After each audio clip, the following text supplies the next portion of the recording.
মানুষ আকার হইলে কি হয়, করহ ভূতের কাম, নহিলে বদনে কেন না বলাহ শ্রীকৃষ্ণ গোবিন্দ নাম। মহাজন বললেন মানুষ আকার হইলে কি হয়, করহ ভূতের কাম। মানুষ বটে, মানুষের মতো দেখতে আমি, কিন্তু ভূতের মতো কাজ করি। কেন? শ্মশান দিয়ে যখন যাই কিংবা অধিক রাত্রে চলি, যদি একা একা চলছি রাত্রে 12টা 1টা, অমাবস্যা পূর্ণিমা রাত্রে যাচ্ছি, ভূতের ভয় হলো। তা ভূতের যখন ভয় হয় মানুষ কি নাম করে? রাম রাম রাম রাম রাম। তো বোঝা যায় কি রাম নামে ভূত পালিয়ে যায়। রাম নাম শুনলে ভূত পালিয়ে যায়। তাহলে জগতে মানুষগুলো জন্মগ্রহণ করে যারা রাম নাম শোনে না, রাম নাম বলে না এবং রাম নাম শুনলে রেগে যায়, এরা ভূত। ভূতের আত্মা নিয়ে জন্মগ্রহণ করেছে। কেন? এরা পূর্ব জন্মে ভূত ছিল, গত জন্মে ভূত ছিল, এখন মানুষ হয়ে এসেছে। কেননা তুমি রাম নাম শুনতে পারো না, রাম নাম শুনলে রেগে ওঠো। কেন না? ভূতের কাজ এটা। ভূতরা রাম নাম শোনে না, তেমনি অনেক অনেক মানুষ আছে রাম নাম শুনতে চায় না। রাধে রাধে। তাই মানুষ আকার হইলে কি হয়, করহ ভূতের কাম, নহিলে বদনে কেন না বলাহ শ্রীকৃষ্ণ গোবিন্দ নাম। আমাদের পরম সৌভাগ্য, নৃসিংহ চতুর্দশীতে হরিবাসর, এই হরিবাসরে হরিনাম আমরা করি। যে হরির নাম করি, ভগবানের নাম করি, এই ভগবান সম্পর্কে আমরা খুব অবগত নই, জানি না ভগবান কাকে বলা হয়, ভগবান কে, ভগবানের সংজ্ঞা কি, ভগবানের ডেফিনিশন কি, এগুলো আমরা বুঝি না। আমার বক্তব্য হরিনাম শুনবার প্রারম্ভে একটুখানি জানবো ভগবান কাকে বলা হয়, কার নাম শুনতে এসেছি আমরা। হিন্দু ধর্ম তথা সনাতন ধর্ম আজ বিভ্রান্তের পথে ধাবিত হয়েছে। কোন পথে হাঁটবে মানুষ, এটা বলো সিদ্ধান্ত নিতে পারছি না আমরা। কেননা হিন্দু ধর্মে এত ভগবান, এত ভগবানের আবির্ভাব, হিন্দু সনাতন মানুষ তারা ঠিক পথে চলতে পারছে না। তাই তো আমরা পালা আরম্ভের প্রারম্ভে যে ভগবানের নাম করব, সেই ভগবানটাকে, এই বিষয়টা আমরা একটু আস্বাদন করব। আপনারা জানেন ভগবানের সর্বোত্তম লীলা শ্রী শ্রী রাস লীলা। হাজার হাজার লীলা হয়েছে, তার মধ্যে সর্বোত্তম লীলা হলো রাসলীলা। আর এই রাসলীলায় ভাগবতে বলেছেন ভগবান অপি তারাত্রী সারাজাত ফুল্ল মল্লিকা বিক্ষরন্তুমনশ্চক্রে যোগ মায়ামুপাশ্রিত। তার মানে ভগবান অপি, অপি শব্দের কোনো অর্থ হয় না, অব্যয়। এবার এত লীলার মধ্যে রাসলীলায় ভগবান কথাটা উচ্চারণ করলেন কেন? এর কারণ হচ্ছে ভগবান ঈশ্বর পরমাত্মা তিনটি ভাগ করা হয়েছে। একটুখানি জানি আমরা, ভগবানের নাম শুনি কিন্তু ভগবান সম্পর্কে জানি না, ভগবান যে কে সেটাও বুঝি না। এই নিয়ে নৈমিষারণ্যে 60,000 ঋষি একটা আলোচনা সভা হয়েছিল, শ্রীমদ্ ভাগবতে আছে, যে হিন্দু ধর্মের মানুষ বিভ্রান্তের মধ্যে ধাবিত হচ্ছে। কাকে ভগবান বলে মানবে? ব্রহ্মা ভগবান না বিষ্ণু ভগবান না শিব ভগবান? কাকে ভগবান বলে মানা হবে? এই কথাটা উত্তর কেউ দিতে পারেনি, কিন্তু একজন বলেছিল হ্যাঁ উত্তরটা আমি দেব, তবে আমাকে 3 দিন টাইম দিতে হবে। কেন? আমি 3 দিন 3 জনকে পরীক্ষা করব, যে পরীক্ষায় সাকসেসফুল হবে সে হবে ভগবান, যে সাকসেসফুল হবে না সে ভগবান নয়। রাধে রাধে। ঋষিরা বলল তাই হবে। এবার সে ব্যক্তিটাকে না ভৃগু মুনি, ভৃগু মুনি প্রথম দিন চলে গিয়েছিলেন প্রজাপতি ব্রহ্মার কাছে।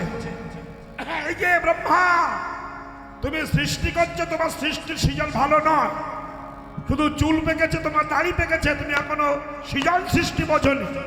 একটু সেন্টিমেন্ট আঘাত করেছে, ব্রহ্মা রাগ হয়ে গেছে, অভিসম্পাদ করতে যাচ্ছে। ভৃগুমুনি বলল এটা ভগবান হবে না। কেন?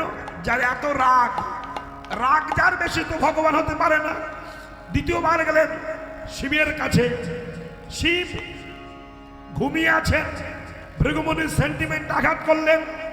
এই যে বুড়ো শিব মুড়ির বস্ত্রের মতো ভুড়ি নিয়ে ঘুমাচ্ছটা, আর যেই বলেছে ওঠো, অমনি ত্রিশূল নিয়ে ছুটেছে মারবে। ভৃগুমুনি বললেন এটা তো ভগবান হবে না। কেন? এর রাগের ভোল্টেজ অনেক হাই, এ হবে না। এবার চলে গেলেন কোথায়? বিষ্ণু ভগবান, যিনি ঘুমিয়েছিলেন। ভৃগুমুনি যে ধীরে ধীরে কাছে যে তার হৃদয়ে সজরে পদাঘাত করলেন, বুকে লাথি মারলেন। আর যেই লাথি মারলেন, এগুলো বিচার। ব্রহ্মাকে একটু কথা বলেছিল, রেগে গিয়েছিল। শিবকে একটু কথা বলেছিল, রেগে গিয়েছিল। কিন্তু যিনি বিষ্ণু ভগবান, তার বুকে যখন লাথি মারলেন ভৃগুমুনি, তিনি রাগ করলেন না, অসন্তুষ্ট হলেন না, অভিসম্পাদ করলেন না। বুকে লাথি খেয়ে হামাগুড়ি দিতে দিতে যে ভৃগুর দুখানা চরণ হৃদয় মন্দিরে চেপে ধরেছিলেন। ভৃগু স্তম্ভিত হলো, প্রভু তোমার বুকে লাথি মারলাম, তুমি কিছু বললে না। তখন ভগবান ভৃগুর দুখানা চরণ ধরে যখন কাঁদছেন, তখন ভৃগু আর একটা প্রশ্ন করেছিলেন যে প্রভু তোমার বুকে লাথি মারলাম, তুমি কটূক্তি করলে না, আমার চরণ ধরে কাঁদছো কেন? তখন বিষ্ণু বলেছিল, ভৃগু আমি কাঁদছি এই কারণে যে আমার কঠিন বুকে লাথি মেরে তোমার কোমল পায়ে ব্যথা লেগেছে কিনা আমি সেটা দেখছি। ভৃগু সেই সময় চতুর্দিকে পরিচয় করে দিলেন, প্রচার করলেন একমাত্র বিষ্ণুই ভগবান, ব্যতিরিক্ত কেউ ভগবান নন। এইবার এই ভগবান সম্পর্কে একটু আলোচনা করব। এখানে অনেকে জ্ঞানী মানুষ বসে আছেন। ভগবান কাকে বলা হয় আমরা শুনতে পাই। যেমন দেখবেন অকারান্ত শব্দ আর ইকারান্ত শব্দ। অকারান্ত শব্দ যদি কোথাও দাঁড়ায় তবে হয় বান, আর ইকারান্ত শব্দ যদি কোথাও দাঁড়ায় তবে হয় মান। যেমন গুণ অকারান্ত শব্দ গুণবান, ধন অকারান্ত শব্দ ধনবান, শক্তি ইকারান্ত শব্দ শক্তি। এই যে শক্তিবান হবে ভুল, হবে শক্তিমান। কেন? একটি হচ্ছে বতুত প্রত্যয় অক্ষর আর একটি হচ্ছে মতুত প্রত্যয় অক্ষর। তাহলে গুণের বতুত প্রত্যয় করলে হয় গুণবান, ধনের বতুত প্রত্যয় করলে হয় ধনবান, শক্তির মতুত প্রত্যয় করলে হয় শক্তিমান, তেমনি ভগের বতুত প্রত্যয় করলে হয় ভগবান। তাহলে গুণ অকারান্ত শব্দ আর ইকারান্ত শব্দ। গুণ অকারান্ত শব্দ গুণবান, ধন অকারান্ত শব্দ ধনবান, শক্তি ইকারান্ত শব্দ শক্তিমান ভুল, হবে শক্তিমান। কেন? একটি বতুত প্রত্যয় অক্ষর আর একটি হলো মতুত প্রত্যয় অক্ষর। তাহলে গুণ যার আছে তিনি গুণবান, ধন যার আছে তিনি ধনবান, শক্তি যার আছে তিনি শক্তিমান, তেমনি ভগ যার আছে তিনি ভগবান। তাহলে ভগ শব্দের অর্থ কি? শ্রীমদ্ ভাগবত বলছেন ষড়ৈশ্বর্যস্য সমাব্রস্য বীরযস্য যশস্য শ্রিয়া জ্ঞান বৈরাগ্য চেতি সঙ্গেন ভগা ইতিঙ্গনা। বলছেন ষড়ৈশ্বর্য পূর্ণবান তাকে বলা হয় ভগবান। কি কি? ঐশ্বর্য, বীর্য, যশ, শ্রী, জ্ঞান, বৈরাগ্য, এই ছটা যার মধ্যে পূর্ণভাবে আছেন তিনি হলেন ভগবান।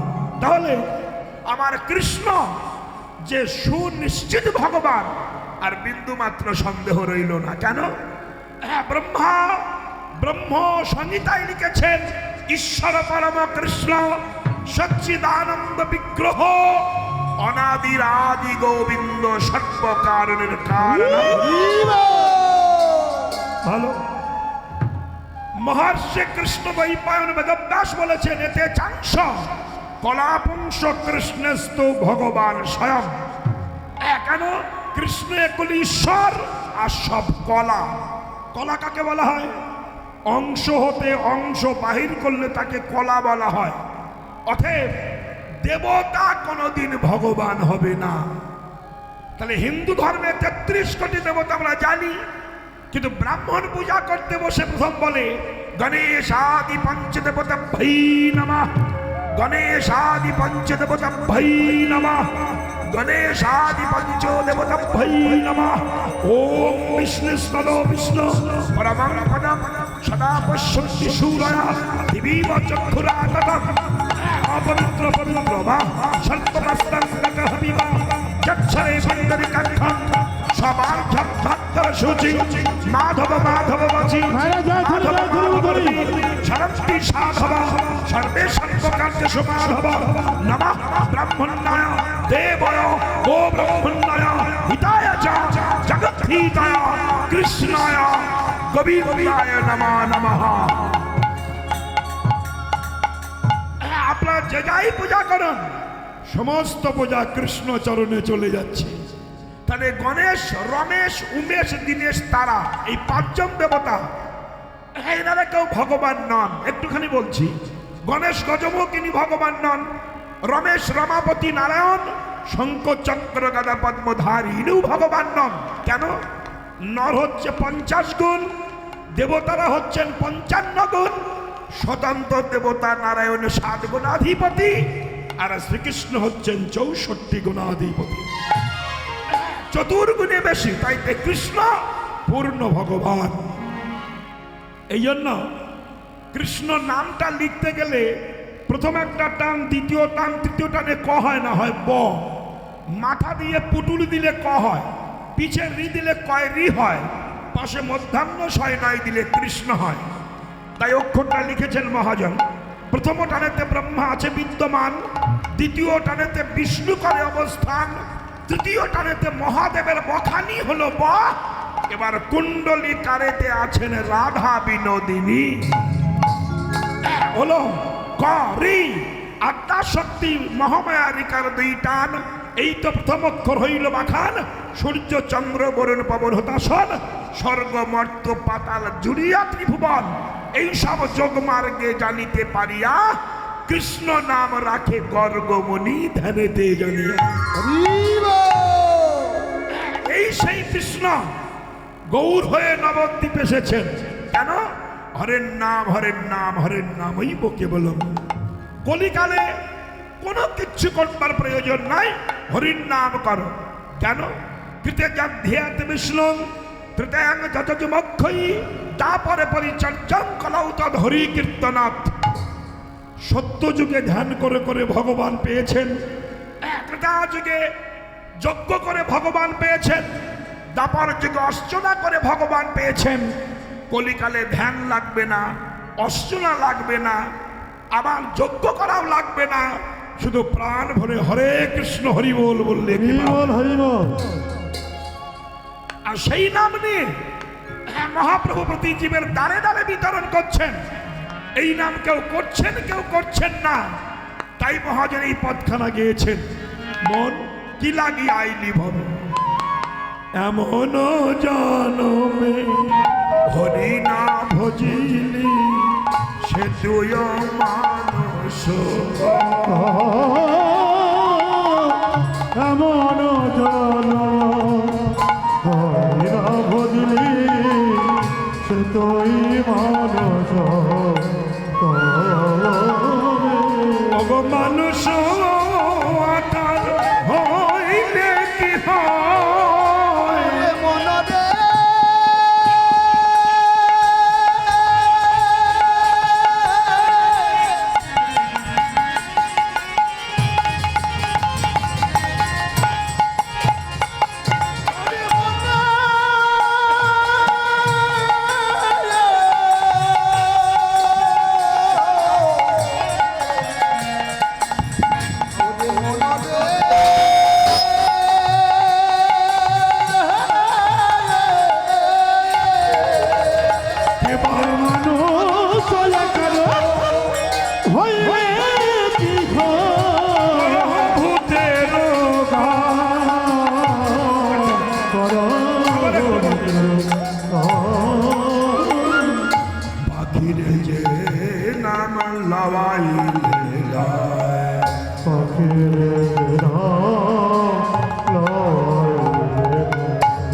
সারি শুকয়াদি যত চারি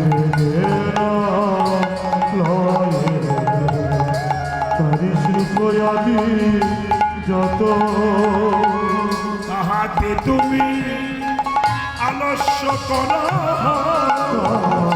তুমি আলস্য কর মনরে আস্তে আস্তে আস্তে মনরে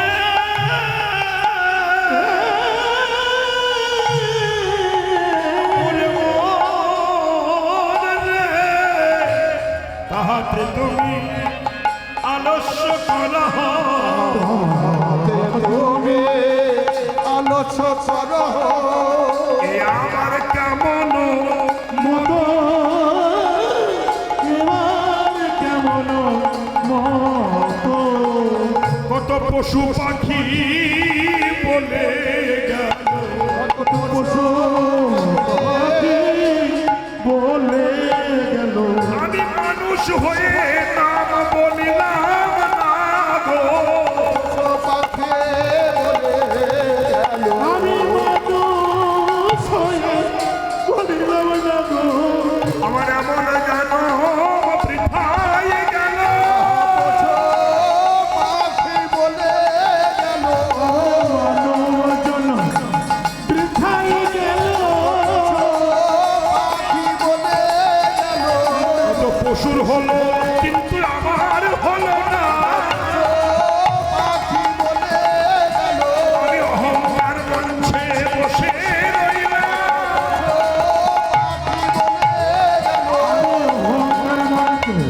বসে আর গৌর গোবিন্দ বলা হলো না গৌর গোবিন্দ বলা গৌর গোবিন্দ বলা হলো না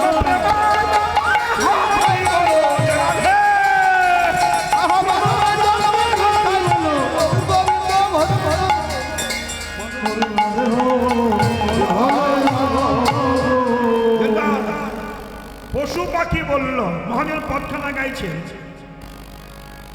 পাখিরে যে নাম লওয়াইলে লয় সারি সুখ আদি যত তাহাতে তুমি আলস্য করা হোক এ আবার কেমন মতো আপনারা জানেন নামে পশু পাখি পর্যন্ত বশীভূত হয় এই হরিনাম আস্তে আস্তে আস্তে আস্তে নাম আস্তে প্রাণ দিয়ে যদি হরিনাম করা যায় আমি চ্যালেঞ্জ করে বলতে পারি হরির করুণা হবেই হবে হবে বিন্দুমাত্র সন্দেহ নাই আমি ছোট্ট কিছু কাহিনী আপনাদের কাছে বলি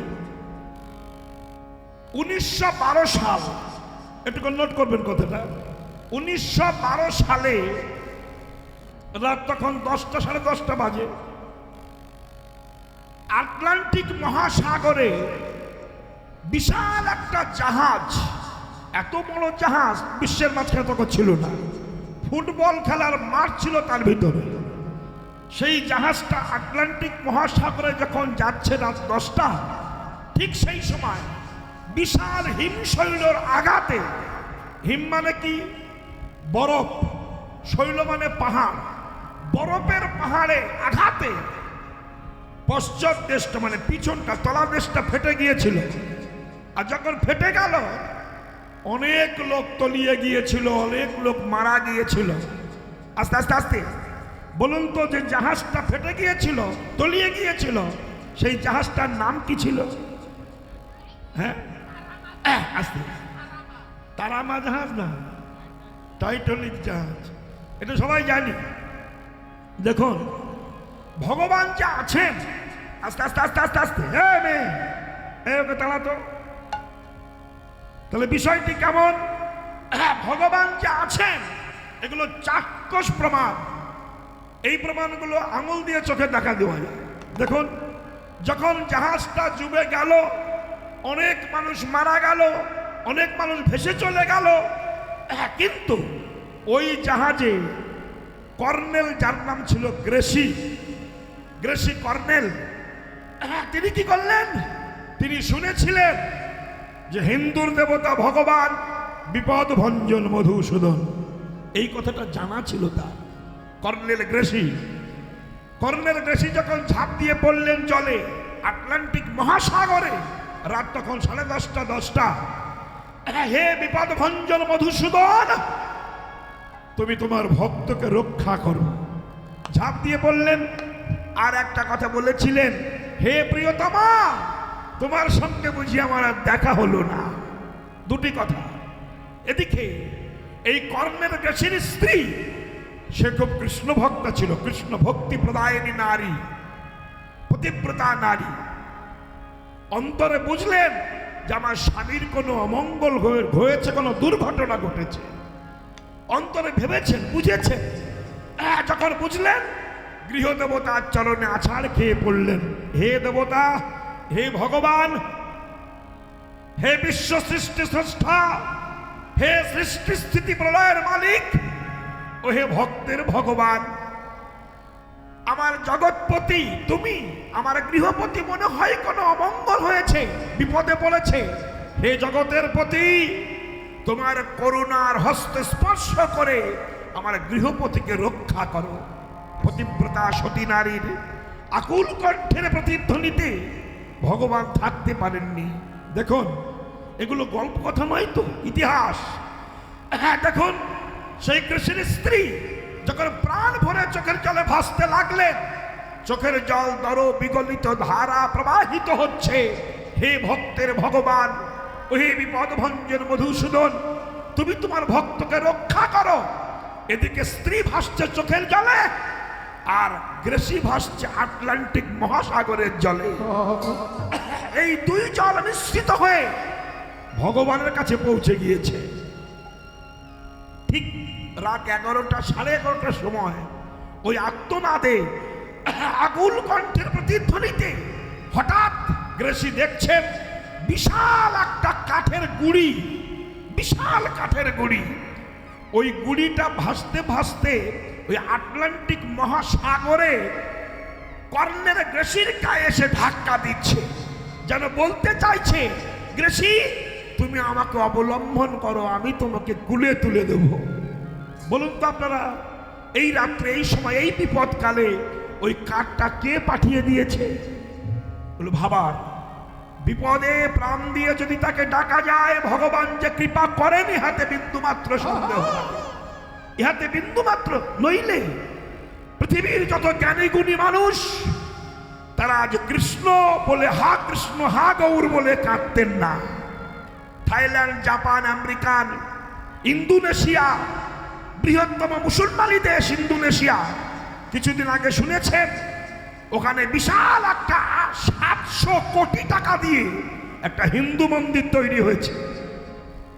মুসলমানের দেশে 700 কোটি টাকা দিয়ে হিন্দু মন্দির তৈরি হলো। আর আমাদের পশ্চিম বাংলার কিছু কিছু নির্লজ্জ বিহা হিন্দু আছে, তারা ভগবানের নাম তো শোনে না, আর ভগবানকে নিয়ে কত ক্রিটিসাইজ, কত মন্তব্যহীনতা কথাবার্তা প্রয়োগ করে। এগুলো ভাবার।